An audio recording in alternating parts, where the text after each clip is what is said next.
Bonjour à tous, je suis Jacques, le président de l'association Petit Mouton Noir. Comme vous le savez peut-être, si vous êtes sur ma chaîne, c'est tout à fait normal.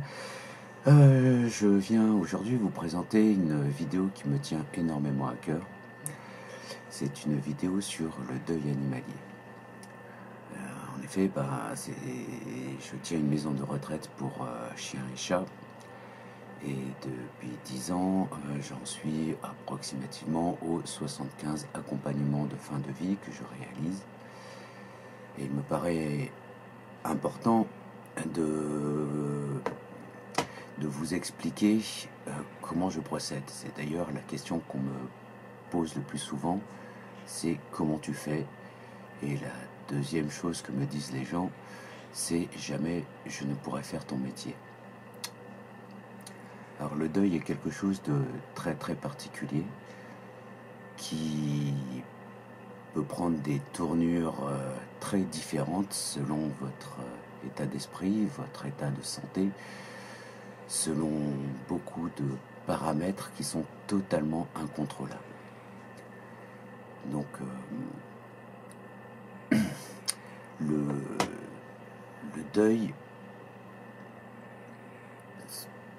deuil se passe de différentes manières. En règle générale, je parle pour mon cas, cela commence par un choc extrême, un état de choc, une apathie. Sur le coup, c'est comme s'il y avait un blanc monstrueux dans la tête. Et d'un seul coup, vous sentez toute cette tristesse qui remonte, toute cette tristesse, et vous êtes assailli par vos souvenirs.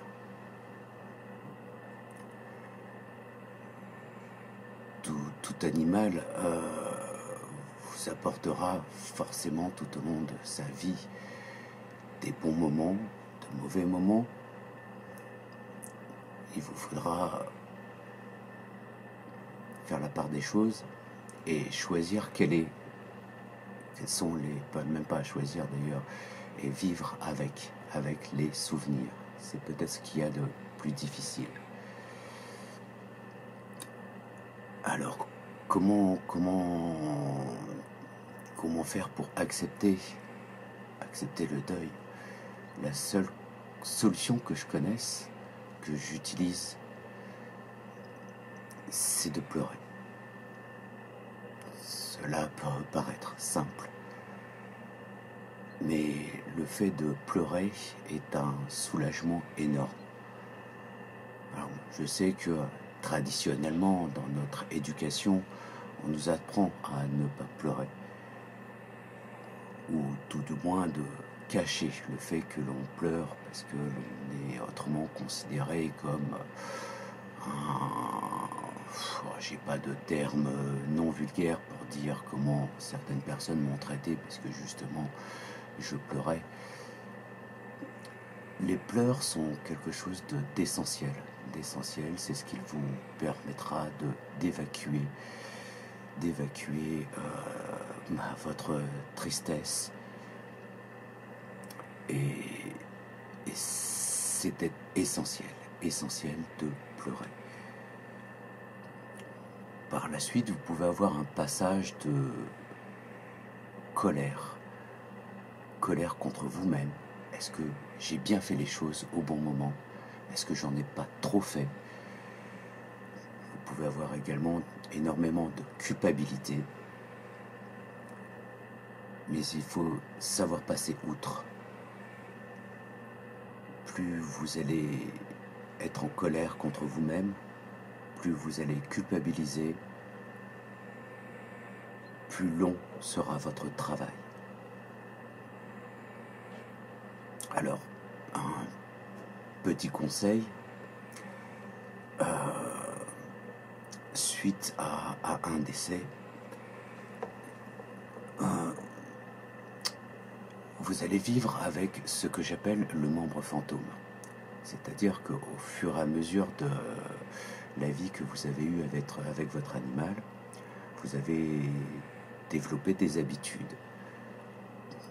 de vie, ce qui est tout à fait normal. L'une des choses les plus importantes à faire, réussir à faire, c'est de nettoyer, je ne sais pas comment le dire autrement, toutes les traces qu'il peut rester de votre animal. C'est-à-dire, par exemple, enlever toutes les couvertures, les gamelles, les paniers, les dodos, tout ce genre de choses. Lorsque j'ai perdu mon tout premier chien, qui s'appelait Lac,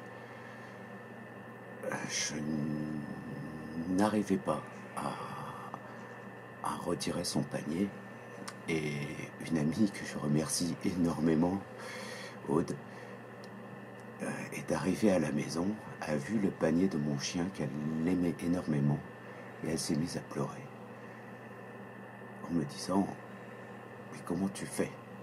Pourquoi tu as laissé son panier?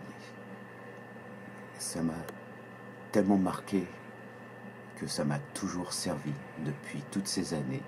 Ça m'a toujours servi. Il faut faire le vide. Vider toutes les traces qu'il reste de votre animal. Les meilleures traces que vous aurez de votre animal seront celles que vous avez dans le cœur et dans la tête. Tout simplement. Dans le processus de guérison, face à un deuil, une chose aussi essentielle, c'est le sommeil. Alors à savoir, quand on pleure beaucoup, cela fatigue énormément. Il faut absolument réussir à avoir un véritable sommeil. Plus tard, une fois que vous aurez accepté d'avoir perdu votre compagnon, vous allez vivre avec son fantôme qui va venir hanter vos rêves. En règle générale, c'est dans de bons moments. Il vous apporte le réconfort et surtout dans votre sommeil, dans vos rêves, ils vont venir vous soutenir. C'est quelque chose de magnifique, de merveilleux, qui vous laisse une certaine tristesse au matin quand vous vous réveillez. Mais cela fait partie du deuil. Après, le deuil est aussi une question de contexte, selon comment vous êtes dans votre tête, si vous avez des problèmes affectifs, financiers, des problèmes en règle générale, de toute façon, à ce moment-là, évidemment, votre deuil sera soit plus difficile, soit plus facile, parce que vous serez obligé de passer à autre chose par la force des choses. Dans tous les cas. N'oubliez jamais que vous avez vécu une histoire d'amour avec votre animal et que, comme disait Lerita Mitsuko, les histoires d'amour finissent mal en général, et la mort, ce n'est pas mal finir.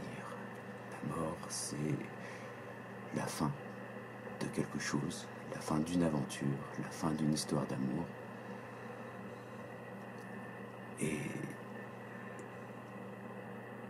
la mort est